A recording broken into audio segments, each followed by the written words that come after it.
Good afternoon. We're a few minutes early, but why don't we get started? People can come in as we get going, and we really have a 55-minute hour, so we want to take the maximum use of the time. I'm Scott Bass. I'm Dean of the Graduate School and Vice President for Research at UMBC.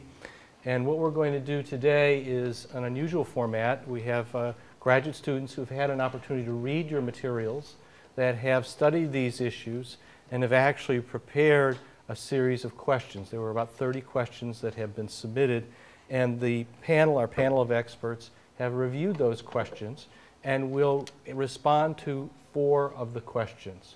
The audience will be able to ask clarifying questions on those 4, and in approximately a half hour we'll open it up for a full discussion. So again, you can ask questions to clarify the responses from our distinguished panelists, but it's not a time in these early questions for debate, opinion, or side issues. Let me introduce our panel of experts in alphabetical order. First is Robert Bixby. Please raise your hand. Robert Bixby is Executive Director of the Concord Coalition, where he's worked since 1992, when the Concord Coalition was first founded by Senator Warren Rudman and the late senator from my home state, Paul Tsongas, who I believe was Lowell, Massachusetts. The Concord Coalition is the leading public advocacy group for prudent federal budgeting and the organizer of this fiscal wake-up tour. Robert Bixby has a law degree from George Mason and an MPA from Harvard. Stuart Butler. Stuart Butler is Vice President for Domestic and Economic Policy Studies at the Heritage Foundation. He is widely viewed as one of the most creative and influential conservative policy analysts. He was instrumental in the creation of enterprise zones and is a leading voice for expanding health care insurance through consumer choice. Stuart Butler has a doctorate in American economic history from the University of St. Andrews. Douglas Elmendorf is a senior fellow from the Economic Studies program at the Brookings Institution. He specializes in macroeconomics and fiscal policy and has held important positions at the Federal Reserve, the Council of Economic Advisors, and the Congressional Budget Office. His research has explored the risks of federal deficits and described the volatility of household income during the past 3 decades. Douglas Elmendorf has a PhD in economics from Harvard. David Walker. David Walker is the 7th Comptroller General of the United States and is head of the Government Accountability Office, or GAO. He is now completing his 9th of his 15-year term, not bad, and under his leadership, the GAO has notably expanded its ability to address long-range and cross-cutting issues. David Walker is a CPA, certificate holder in senior management from Harvard, and the recipient of numerous honorary doctorates. Prior to becoming Comptroller General, he was a global managing director of human capital services practice at Arthur Andersen and a public trustee for Social Security and Medicare. With that as the introduction, let me open with the first question that was submitted by our audience. And again, anyone is free to begin a response. The question is, as I read it, is, quote, in March, in an interview on 60 Minutes, Comptroller Walker said that mortgaging the future of our children and grandchildren was not just fiscally irresponsible, but also immoral. He also mentioned that in order to fix the nation's formidable fiscal outlook, tough decisions would have to be made regarding spending, revenue collection, and entitlements reform.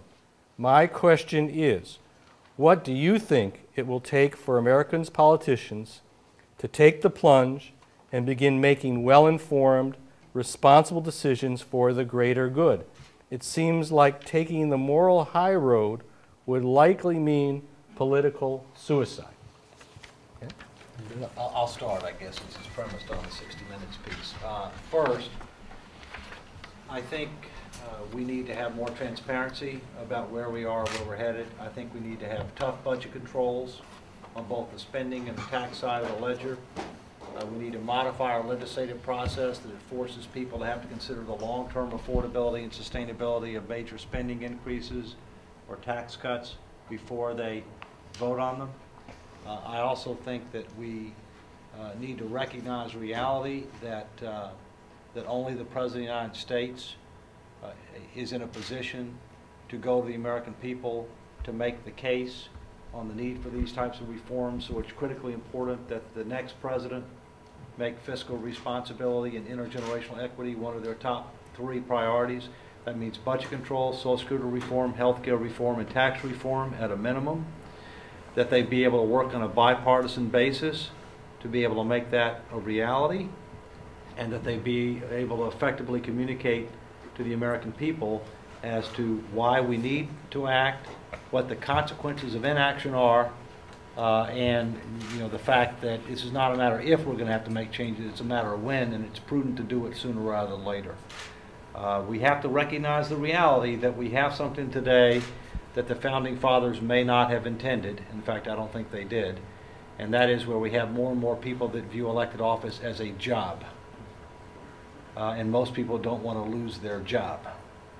And so therefore you have to prepare the way for people to make tough choices. And one last thing, we're probably going to need a capable, credible, bipartisan commission or task force to set the table of reforms, to provide political cover and to provide a balanced, reasonably balanced package, a well thought through package that members of Congress would have to vote up or down on, because the normal political process isn't probably going to get us to where we need to be within a reasonable period of time.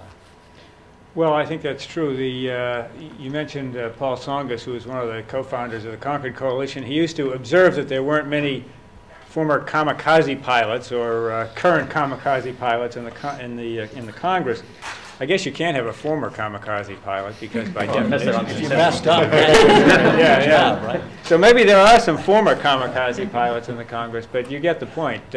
I think that, and really it's indicative of what we're doing out on the fiscal wake-up tours. I think it's important for people to understand that this is an issue, that it is something that has to be dealt with, and it's important for people to distinguish the fact that the short-term deficit between the sort of long-term problems that we're out here talking about. The short-term deficit, frankly, isn't that big. It's bigger than I would like it to be, but we've certainly had bigger deficits.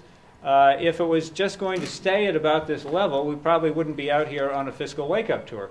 The problem is, as the baby boomers retire, and that begins happening next year, and as they begin collecting Social Security and qualify for Medicare, the cost of those programs, which are already 42% of the federal budget, is going to get much, much higher, which presents us with this, and so the deficit is not going to stay at about 2% of the economy or even get back to a balanced budget unless you have either some serious cost control on the entitlement side or you raise new revenues in order to pay for it. And so those are the basic choices. Now the public really needs to understand that the status quo is not an option over the long term. Before the politicians will act on it, politicians are probably not going to just address this on their own.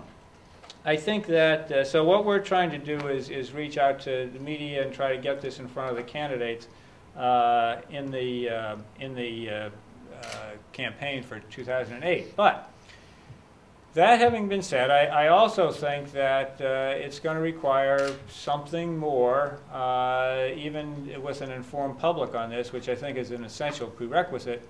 But the dean of my law school used to have this saying that said, water doesn't run uphill without a pump.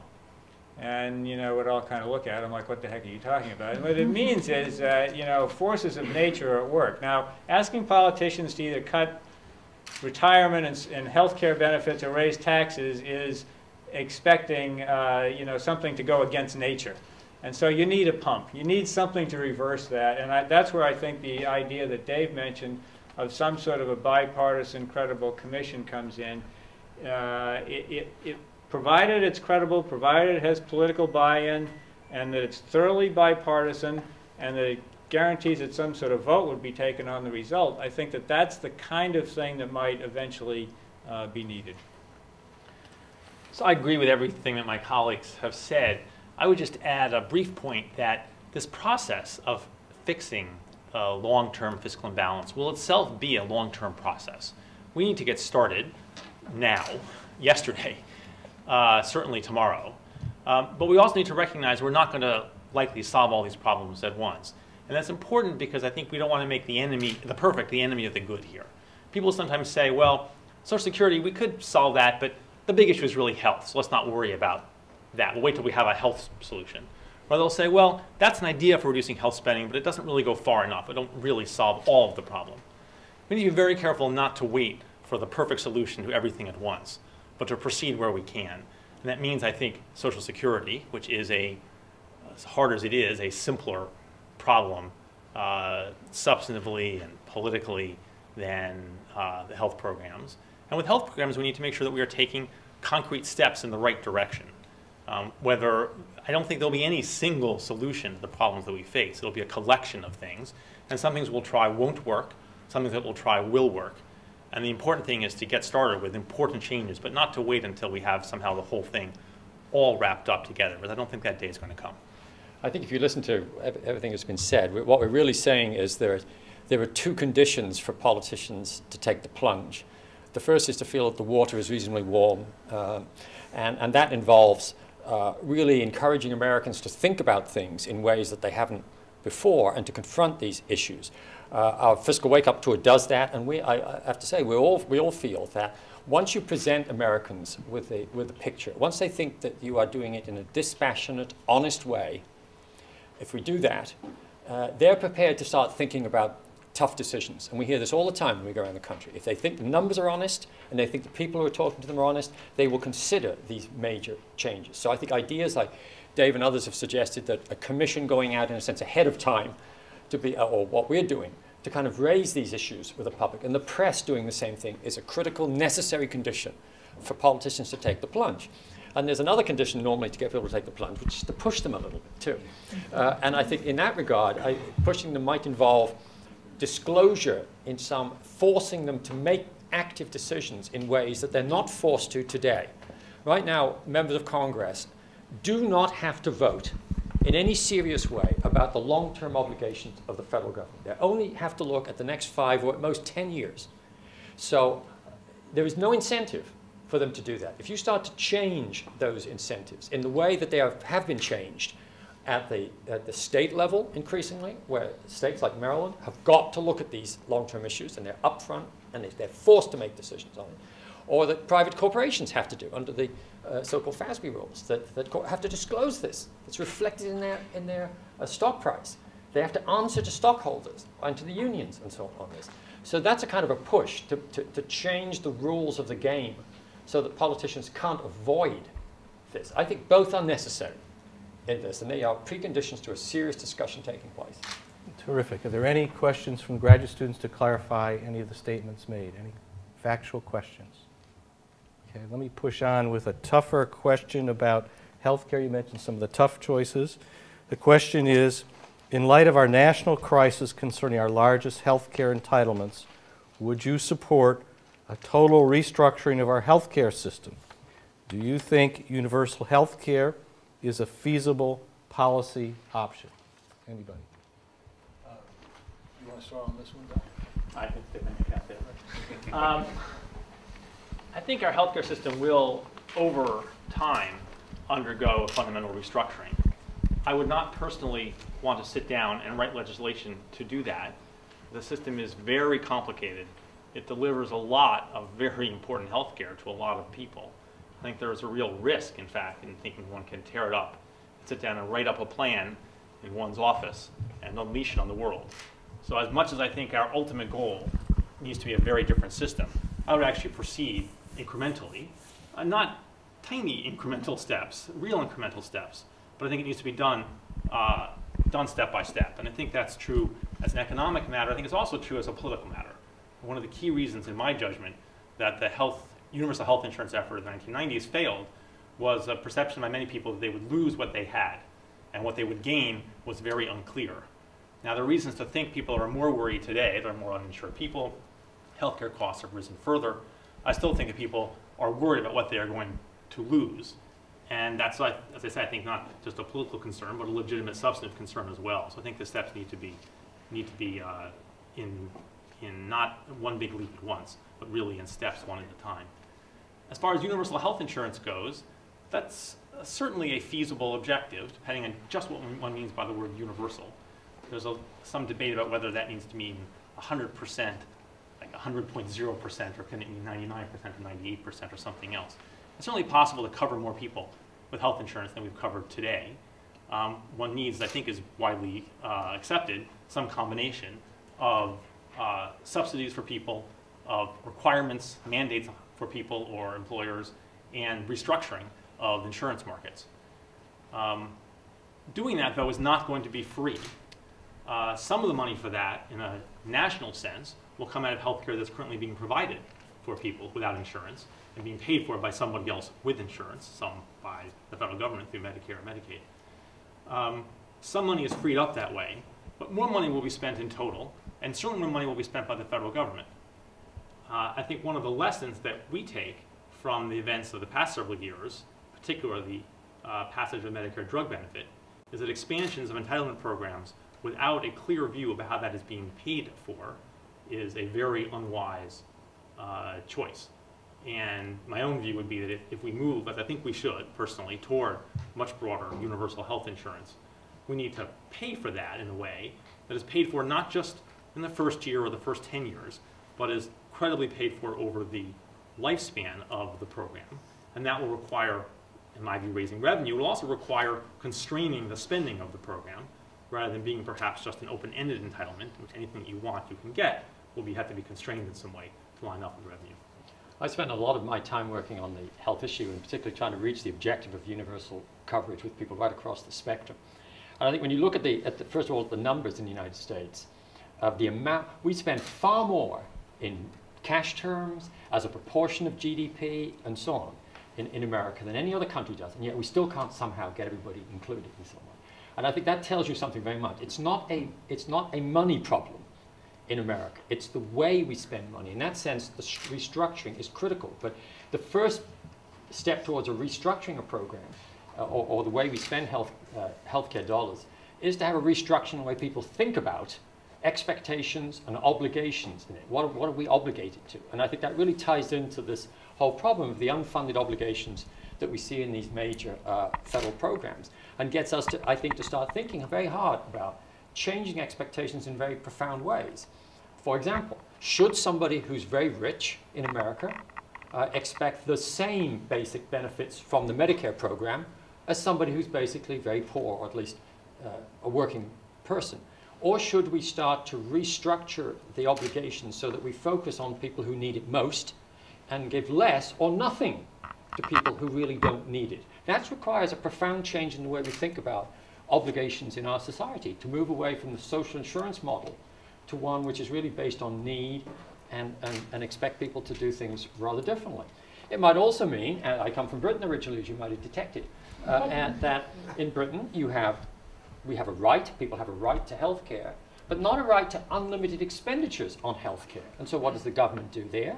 It sets a budget. It decides how much should go on healthcare needs compared with other needs. And they make changes according to whether the budget is overrun, what other things are. We don't do that here. In the case of the retirement programs, we just say, whatever your doctor says you need, send us the bill.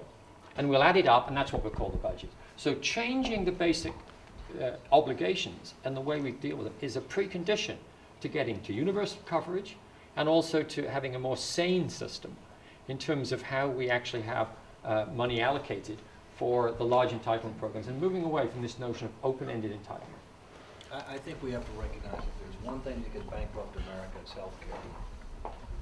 And there's no way you're going to be able to reform health care in one installment.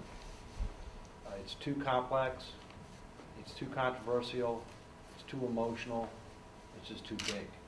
And so I think one of the things that we're going to have to do is have a debate about something that we've never debated before. And that is, what do we see as our ultimate goals or objectives that we want to achieve in healthcare? And let's define what those are. And let's figure out how we can start taking actions incrementally that will lead us towards getting from where we are, which is clearly something that is unsustainable and could bankrupt America, to something that is more rational, more affordable and sustainable and more equitable over time. And I would argue that there's probably 4 elements to that. Number 1, universal access to basic and essential healthcare services. Basic and essential might mean inoculations against infectious diseases, certain wellness and preventative care services, protection against financial ruin due to unexpected catastrophic illness while avoiding heroic measures, and guaranteed ability to purchase more insurance, choices, options, if you want, but you're not required to. Secondly, a budget on how much the federal government will spend on health care, because only the federal government can print money, mortgage the future, and not have to suffer the consequences. Thirdly, national evidence-based medical practice standards to improve consistency, enhance quality, reduce cost, and dramatically reduce litigation risk, because it would be a safe harbor against malpractice insurance. And then fourthly, increased personal responsibility and accountability for our own health and wellness. You can do whatever you want. You can eat as much as you want, drink as much as you want, smoke as much as you want, but there should be an economic consequence to that. You know, the taxpayer shouldn't have to subsidize bad behavior disproportionately. On the other hand, you ought to encourage good behavior. And I think if we can end up recognizing those touchstones and then move to try to start developing a system that will take us more in that direction, it'll take us 10 to 20 years to get there, but at least we know where we're going. Right now, we got a train wreck. We have no idea where we're going other than bankrupt if we don't change it. I think the question is important in the sense that when we talk about the federal budget obligations for Medicare and Medicaid particularly, it does not mean that that we don't need reform of the whole healthcare system. In fact, we do. And it would be unrealistic to think that you can solve this problem simply by, you know, quote unquote, solving the Medicare problem, because you do have to look at the whole healthcare system.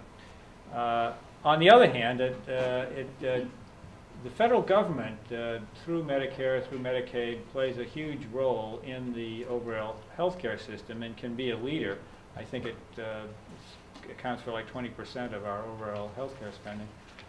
And so what we do with Medicare and Medicaid can help lead the way to reforms of the entire healthcare system.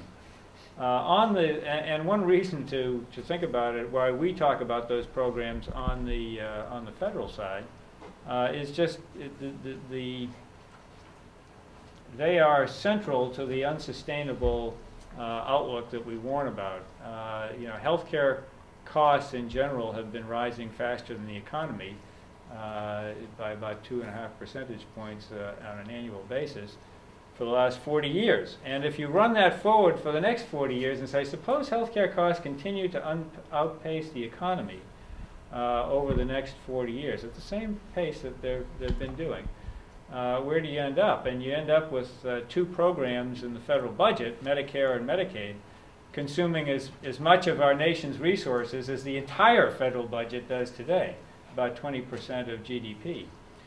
So it is a very important issue for the federal budget. It is a very important issue for the healthcare, you know, system in general. So yes, some sort of system-wide reform is going to be necessary, but that's going to require, as others have alluded to, some very hard choices, because you know, if you look at one of the reasons that we spend so much more than other nations do on healthcare, well, we tend to do more for more people, and there's a very resource-intensive use of medicine here without the evidence that it's doing and that we have any better healthcare outcomes.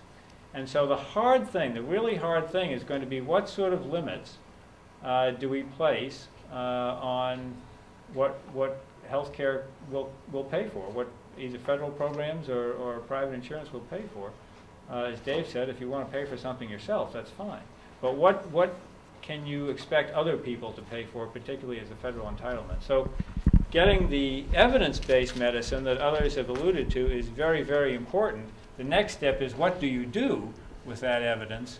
And that really is the hard choice of how you bring healthcare costs under control, because it means setting limits in a way that Americans just aren't used to. Okay, I'm sure we're going to have more questions on healthcare, so I'm going to push ahead and then we can come back to it. This question was, according to the Fiscal Wake-Up Tour slides, retaining the Bush tax cuts and alternative minimum tax reform will bring about fiscal crisis faster than current law projections would indicate. Taking action on these issues is a high priority for both Democrats and Republicans, respectively. What role do you anticipate that the future burden of entitlements will have in debates on these issues?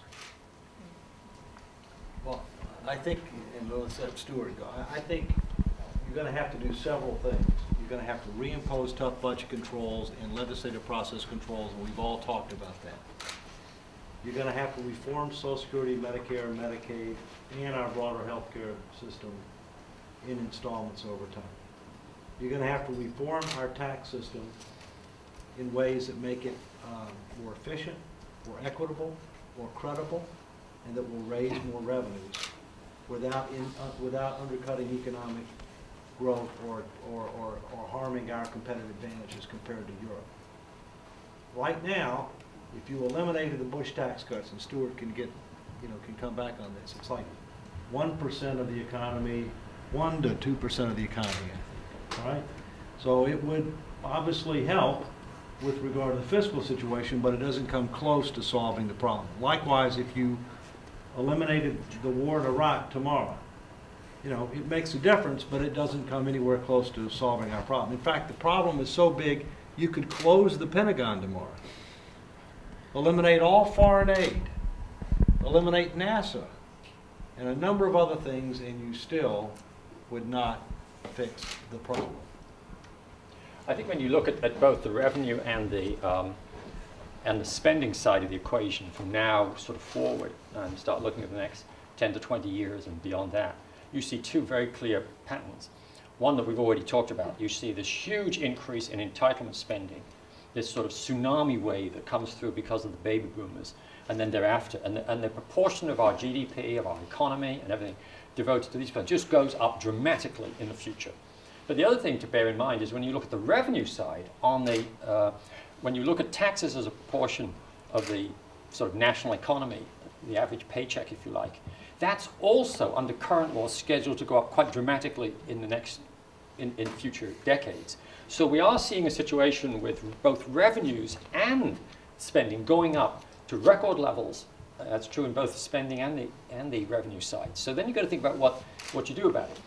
You absolutely, of course, if you were to repeal certain tax changes now, the Bush tax changes, for example, as Dave said, you'd see a slight reduction, about a 1 percentage point, in terms of the increase in taxes. But they would still go up dramatically. One of the reasons for that is that on the one side, I think people get a break on their income taxes, on their regular income taxes, and then they go into what's called the alternative minimum tax, which hopefully not many of you have to face.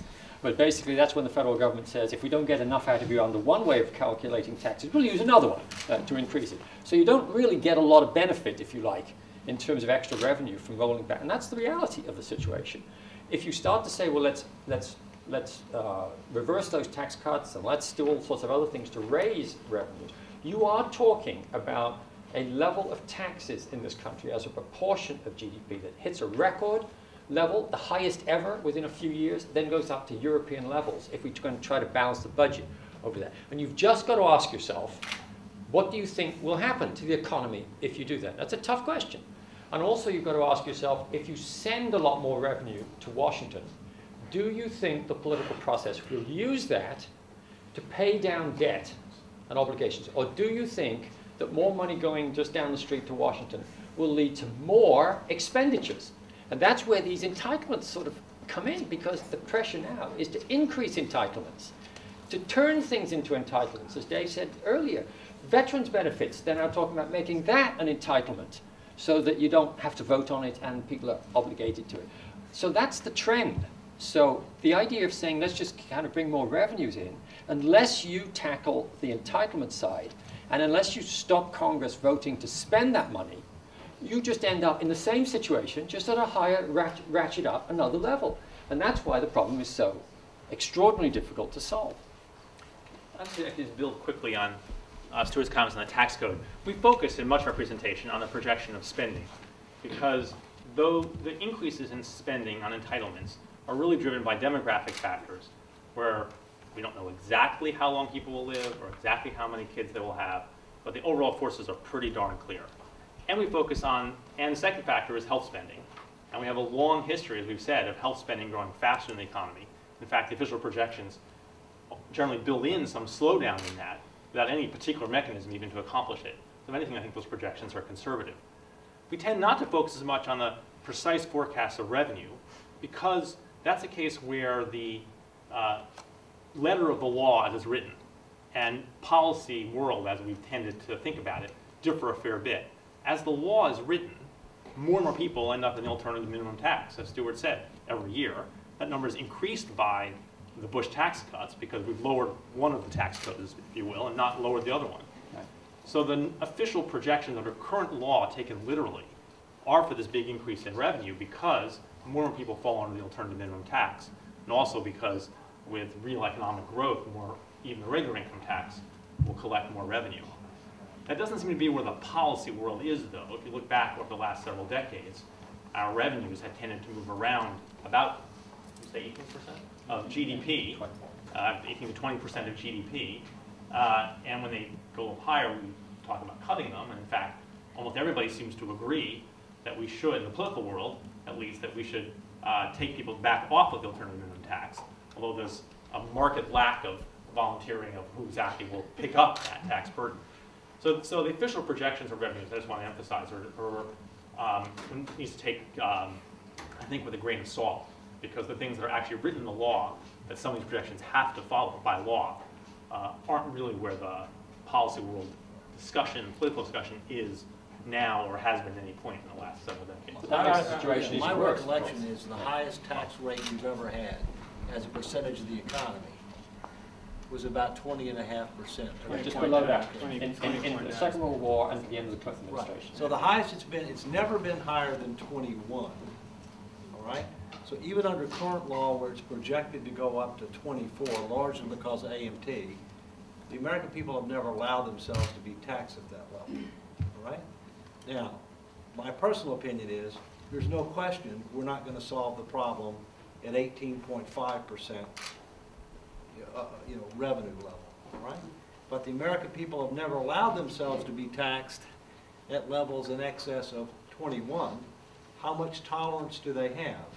Keep in mind this, whether you want, if you want low taxes, and most people do, if you want low taxes, then all the more reason why we have to act sooner rather than later, because time is working against us.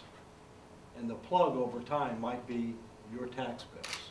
I think the one thing that's kind of odd about the projections too is that keep in mind the so-called Bush tax cuts expire at the end of 2010, and so a decision is going to have to be made which of them, or if any of them, to extend or not. And I think what is going on with the entitlement programs and the projected expenditures for those will be very much a part of the debate. I think it already is the two parties sort of circle each other without wanting to tackle that issue just yet.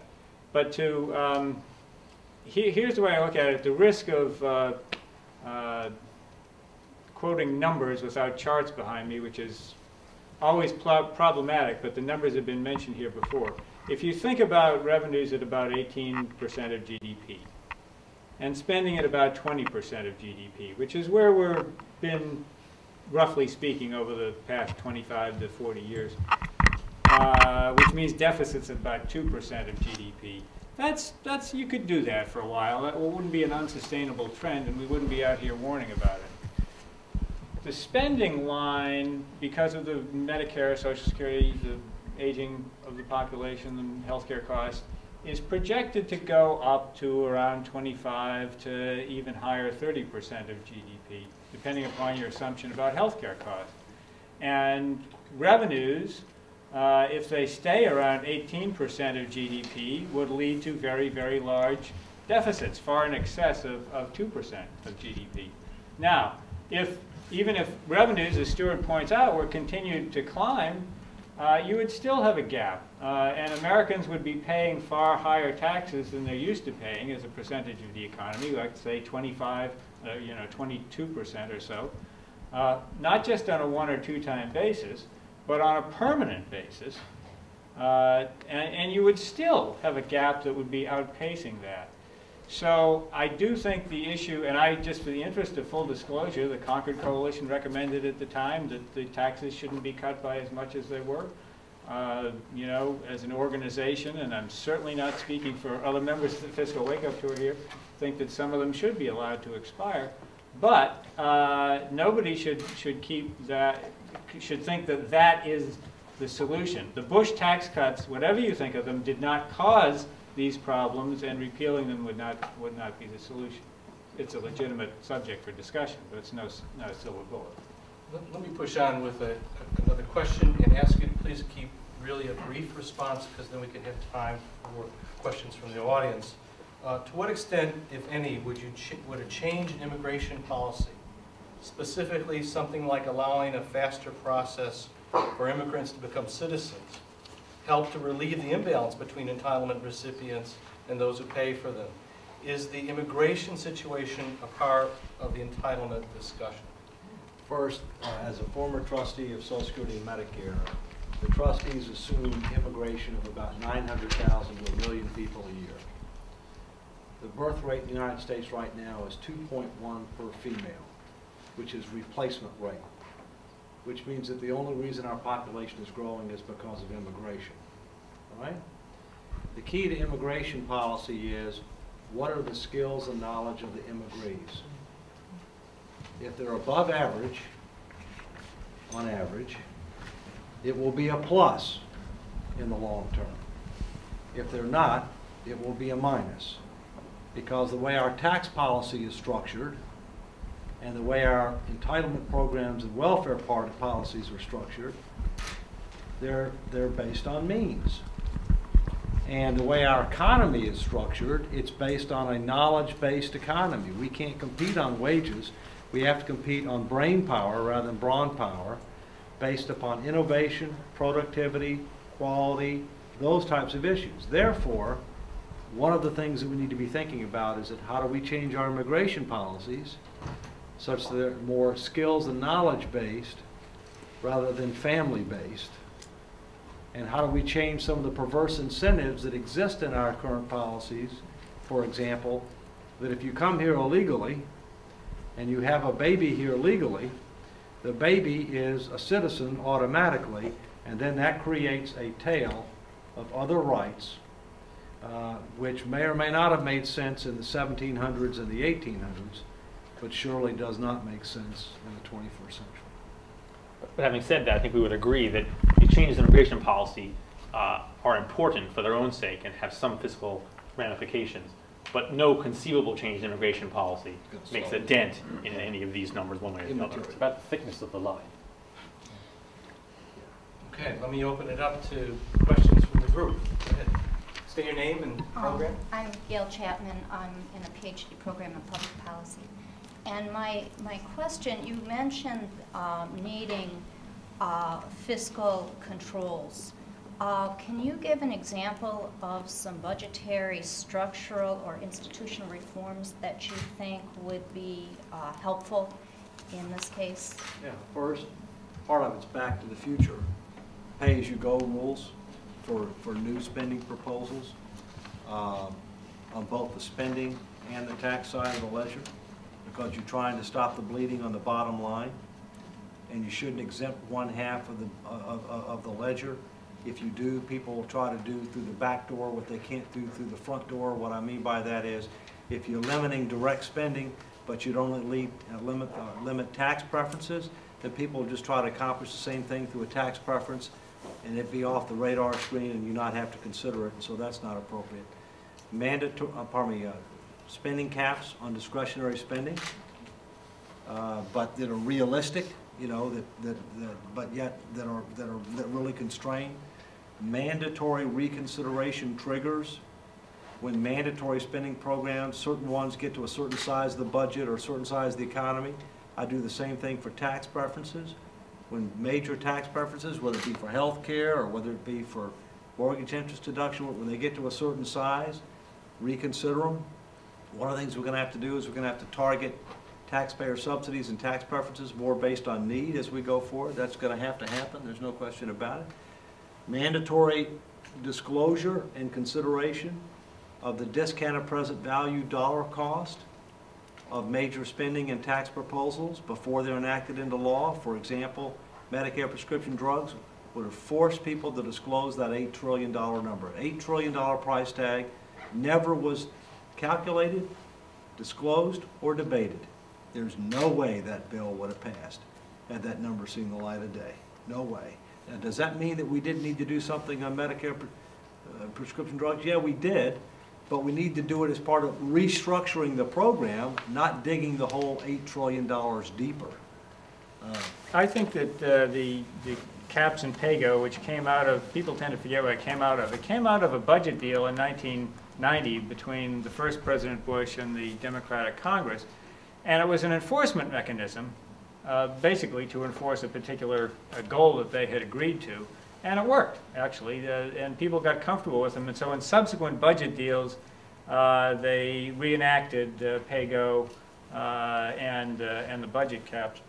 Now, in 2002, they expired, and Congress let them expire. Ironically, that was the year we went back into deficit. So you could say, you know, that's when they were needed most. But I think Congress really wanted to get out of jail on that one and was happy to let them expire. But it's important to keep in mind that Pago, which I support and which Congress has reinstituted by rule now, doesn't address this problem. It keeps it from getting worse if it's rigorously enforced, and that's hard to do. And the budget caps are more of a short-term, you know, they're important, I think, to set goals and try to keep to them. But you need something more, and I think one idea there is some sort of consideration of long-term budgets, as Dave has mentioned, Stuart's mentioned. I think that the long-term has to be brought into the budget process, because the budget process tends to be very myopic. It concentrates on just this year and the next 5 years, possibly 10 years, but it doesn't look at these long-term trends. And so if Congress had to, you know, make projections of long-term trends, make projections of where their proposal in the budget resolution and in the President's budget, how it would alter the baseline. So you have the baseline projection for 40 years, you know, how the President's budget would alter it for over 40 years, how the Congressional Budget Resolution would alter it over 40 years. And they had to put that in the budget resolution, in fact, you know, make it part of what they vote on. That would help, I think, with the transparency issue, which is really, really important, and help get this long-term situation. And maybe some budget points of order that if something you were proposing was going to make that long-term situation worse, you would have to, you know, get 60 votes or something like that, or something that forces consideration of the long-term. I'll just quickly add, there's a value in designing programs that tend to keep them more on track. For example, we could index the retirement age of Social Security to longevity. A number of people propose this. This had been done, obviously, decades ago. It would make a huge difference today. But that's a sort of feature of a program that will intrinsically keep the outlays and the revenues on a more even basis. One could still pass laws to change that if conditions change. In many cases, we would. But at least the default would be something that would be a little more sustainable. I think there are features of that sort that can be built into programs that won't help solve the problem right this minute, but will over time make things much more sustainable. I think what you're hearing is really kind of three strategies that would go along together. One is the disclosure, full disclosure of the situation. We have that much more now at the state level. We certainly have it in private corporations and so on, where the long-term unfunded obligations, typically retirement obligations, are upfront, and people have to people see them and they have to do something about them. I think that's one kind of feature which we all agreed on. I think the second, as Doug said, there are certain things one could start to begin to do that may only have a small change now, but over time make a huge difference. The indexing, the way we index Social Security benefits and other kinds of benefits is an example of that. The way we look at the retirement age is another one. I mean, it is going up right now. And that's another. And then I'd say the third area is, and when you look at these ideas like triggers and setting, what they're all trying to do is to gradually move, sort of wean people from the idea of certain kinds of programs where there is no real budget. All you do is say, you're entitled to this, you're entitled to that, we'll keep our fingers crossed we can pay for it, send us the bill, which is really how Medicare works. Into one where you have a long-term budget and you manage it in some way. That's where the idea of triggers come in, which says if your actual expenditures go above, or your revenues on the tax side are different from what you had budgeted, then some automatic changes occur, such as changing eligibility or changing payments to physicians, for example, something like that in the healthcare area. And really, that's, if you look at other countries, that's really what they do. I come from Britain, and that's exactly how they operate. They look at a long-term budget for national healthcare, and they alter things if that budget goes too far. Oh, it's too low.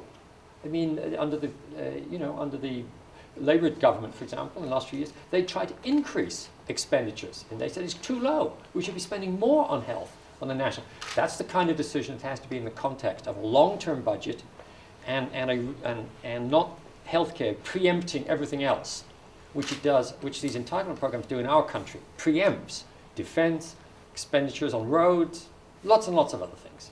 And we've got to put them on the level playing field and make a conscious decision over how we manage this over the long term. I think if we start to do that, then you can have some serious conversations, you can make some real decisions, and you can stick with them in ways that are just impossible today and the way we run the budget. Question? Yes.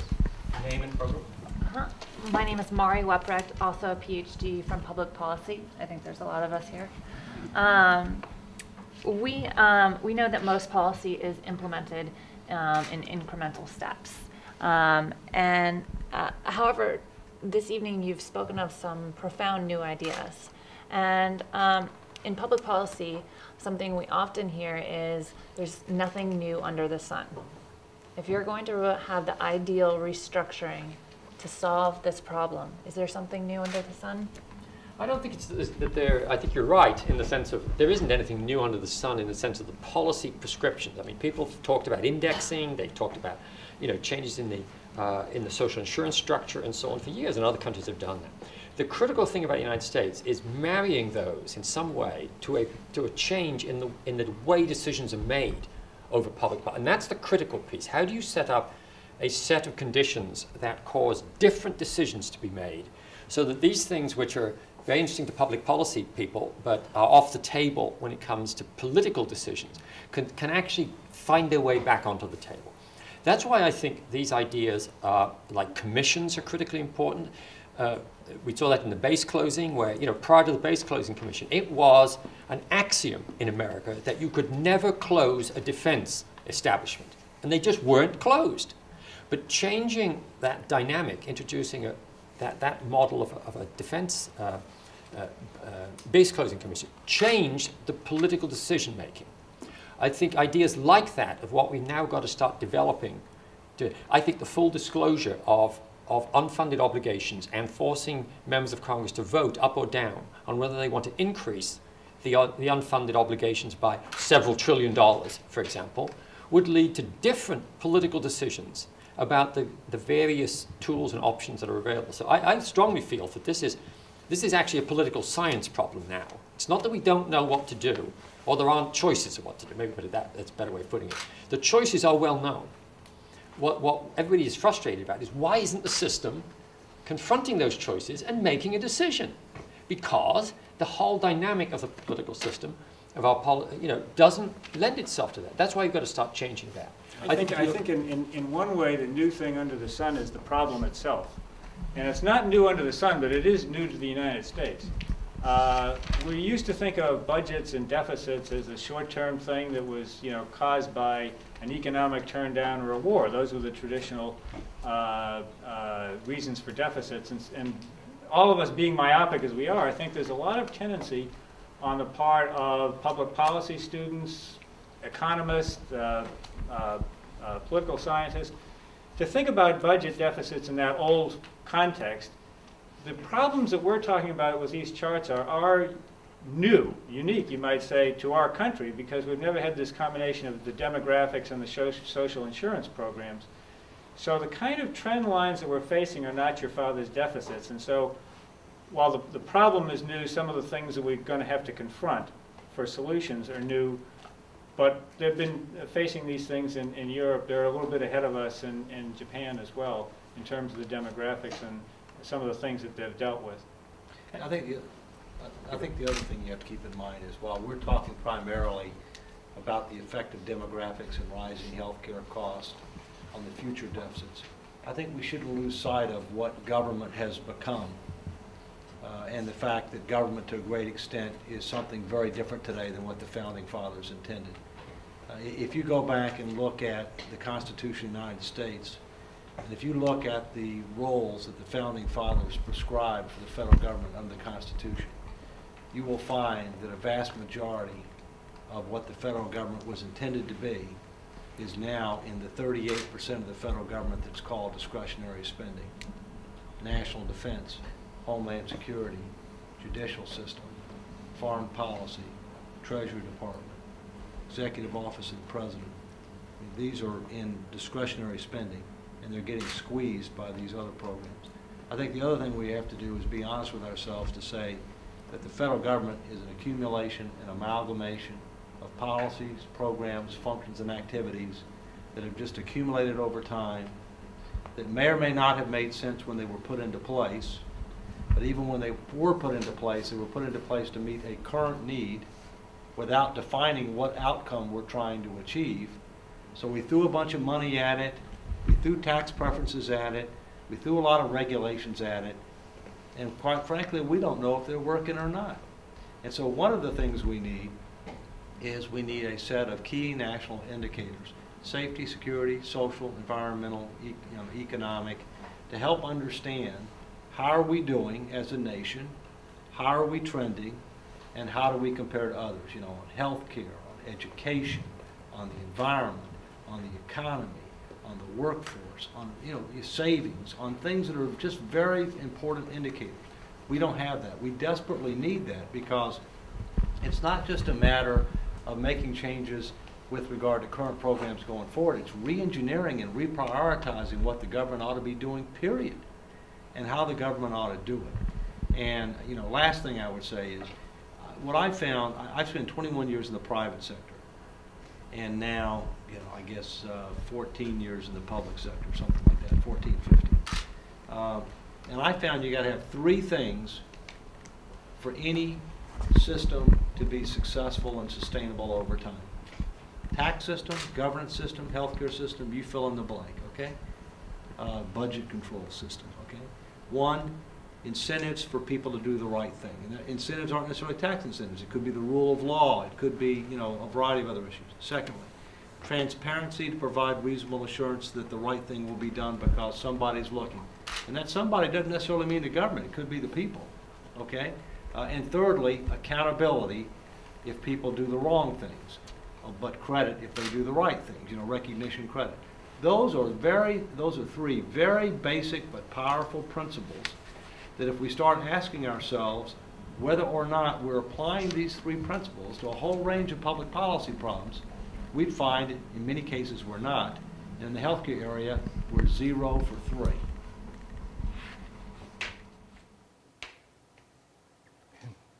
Another question? I'm sorry, do you want to make a comment? One more question. Okay, one more question. Yes.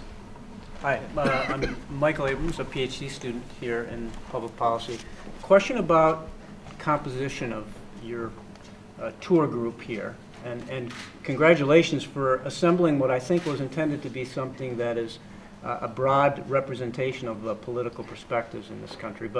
And I'm going to single out Brookings here specifically, because when you go to the Heritage Foundation website, it says unabashedly it's a conservative group. Okay, when you go to Concord, bipartisan, Tsongas, and Rudman, and so forth.